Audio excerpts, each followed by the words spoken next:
تو جب رسول اللہ کی سیرت کا مطالعہ ہم کرتے ہیں، احادیث جو محدثین نے بیان کی ہیں، تو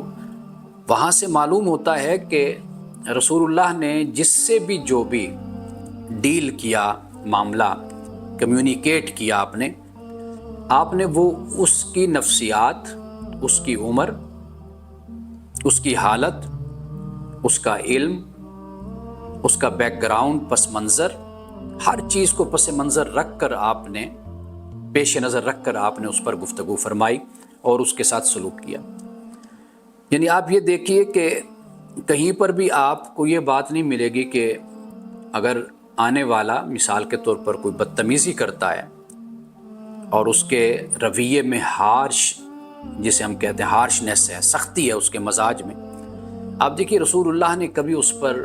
یہ روب نہیں ڈالا کہ میں پیغمبر ہوں، نبی ہوں، میرا یہ مرتبہ ہے۔ اس نے جو کیا، آپ نے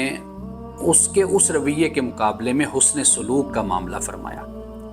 ایسی سیرت کی کتابوں میں بہت سے واقعات ہمیں ملتے ہیں کہ آپ علیہ السلام کے پاس کوئی آتا ہے، وہ اعرابی ہے،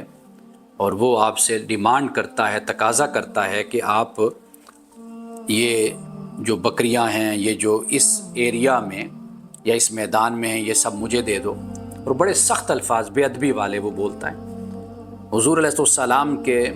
گلے میں آپ کے ادھر چادر ہے، تو وہ کھینچتا ہے تو چادر سے نشان،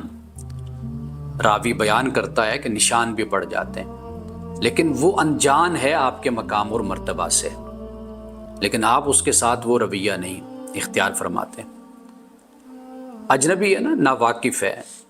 نہیں علم رکھتا، جاہل ہے کہ بھئی آپ کا مقام اور مرتبہ کیا ہے۔